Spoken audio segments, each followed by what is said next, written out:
ඉතින් අද මේ වීඩියෝෙන් කතා කරලා ස්ටිනෝ වගේ ෆෝන් එකෙත් ගොඩක් ස්ටෝරේජ් පෙන්නනවා නම් මේක අඩු කරගන්න පුළුවන් පුංචි ටිප් එකක් ගැන. එහෙනම් අපි යන් ඉක්මනින්ම වීඩියෝ එකට. ඔයා මුලින්ම වගේ ෆයිල්ස් ඇප් එකට යන්න. my files කියලා වගේ මේක වගේ අනිවාර්යෙන් මේක තියෙනවා. ඊට පස්සේ ඔයා මෙන්න මේ විදිහට පල්ලෙහාට යන්න. ඒසොට පේනද මෙන්න මෙතනට storage devices කියලා. මෙතන ගියාම ටික වෙලාවකින් load වෙයි මෙන්න මේ internal storage කියලා මෙන්න මේ වගේ එකක්. හිතන්නකෝ වගේ මේක නැහැ කියලා. එහෙනම් ඔයාලට මේක පෙන්වන්නේ නැහැ. මේක පෙන්වන්න නැත්නම් මේක කොහොමද පෙන්වගන්නේ කියලා මම කියලා දෙන්න. ඔයාලට පේනද මේක අයිනෙම තියෙන ඩොට් තුන මේ ඩොට් තුන ක්ලික් කරන්න ඉස්සෙල්ලා ඔයාලට පේනද hide storage devices කියලා. ඔයා මේක on කරලා ඇති. මේක උඩ ආයි ක්ලික් කරලා මේක off කරගන්න. එතකොට මෙන්න මේක ඔයාලට ආයි පෙන්නනවා.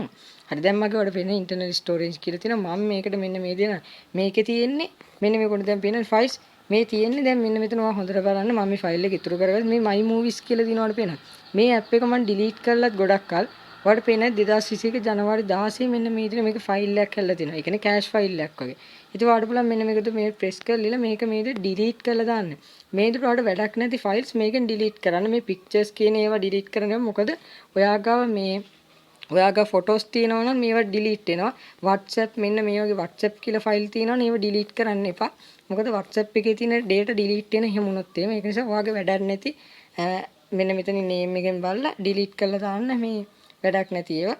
ඉතින් ඒකට වෙන්නේ මෙතන මේ තියෙනවා මේ වැඩක් නැති files තියෙනවා මෙන්න මේ විදිහට. එන්නේ ඔයාලට පුළුවන් මේ විදිහට delete කරලා දාන්න මෙන්න press කරන් ඉඳලා. ඉතින් මෙන්න Pascal compile කියන එකත් මම ගොඩක් කලින් install කරපු app එක. දැන් ඒකේ cache file එක තියෙනවා. මෙන්න මේක ඔයාලට පුළුවන් මෙන්න මේ internal storage එකේ තියෙන වැඩක් නැති files delete කරලා දාන්න. ඒකම වගේ storage එක බලන් ඉද්දි වැඩි වෙනවා. බොරන මේක අනිවාර්යෙන් try කරලා බලන්න. ඉතින් මම හිතන අද වීඩියෝ එක තේරුණා කියලා.